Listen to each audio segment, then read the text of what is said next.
Le cyclisme maintenant avec le 10e Tour de Vendée amateur. Je vous propose tout de suite de voir comment s'est déroulée cette course. Le Tour de Vendée a pris son envol jeudi en début d'après-midi de La Roche-sur-Yon. Une centaine de coureurs au départ de cette course par étapes. Mon grand-père a créé le Tour de Vendée avec des copains. Mon père partait 4 jours, il faisait sa valise, on ne le revoyait pas pendant les 4 jours. Il dormait dans des dortoirs ou dans des écoles. Enfin, c'était vraiment la fête, quoi. Et bien sûr, le côté sportif, mais on sentait qu'il partait pour une aventure, quoi.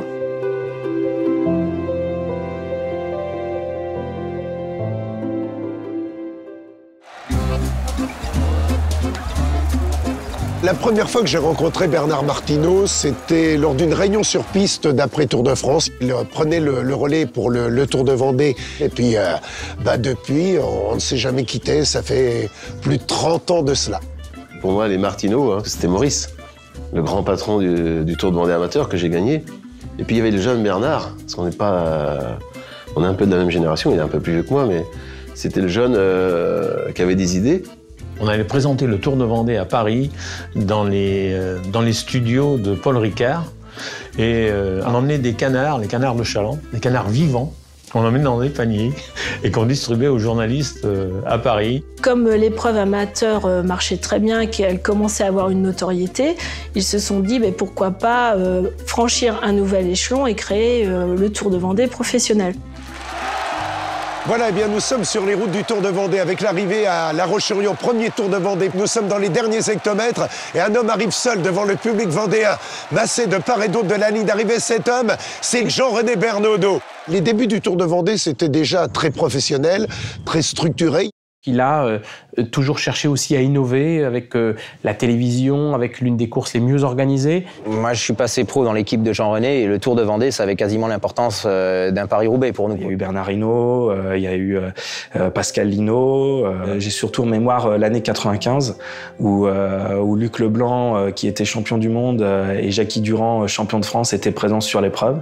Donc c'est quand même pas tous les jours qu'à La Roche-sur-Yon, on a un champion du monde et un champion de France. Ma carrière de coureur évoluant, je me suis rendu compte de ce que c'était une organisation de course et de ce qu'il fallait mettre sur pied, de l'énergie qu'il fallait déployer. Ce travail de l'ombre, Bernard Martinault a été à même de le remplir pendant de longues années et toujours avec une organisation sans faille. Je dis toujours, quand on a 20 ans de bénévolat, on mériterait un trimestre donc, pour la retraite. Si vous n'êtes pas un fédérateur, vous ne tenez pas 40 ans, c'est pas vrai.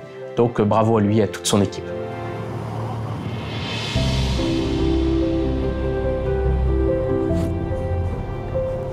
Bernard Martinault a la réputation d'être un cul de plomb. Je ne sais pas si vous savez ce que ça veut dire.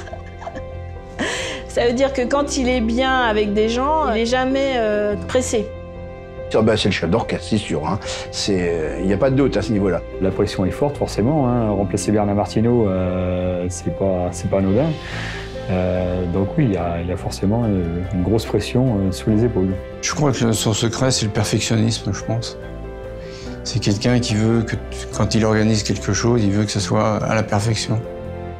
Je pense qu'en fait, il a su nous montrer que cet événement cycliste, c'était un bel événement, que voilà, on faisait la promotion aussi de toute la Vendée. Il a porté les valeurs du Tour de Vendée. Hein. Sa notoriété, actuellement, c'est Bernard. On peut que le féliciter. Je ne peux pas vous dire qu'il a des défauts. Il n'a pas de défauts, Bernard. Ah non, attends, je vais pas lui faire une déclaration. Je suis très fier, ouais.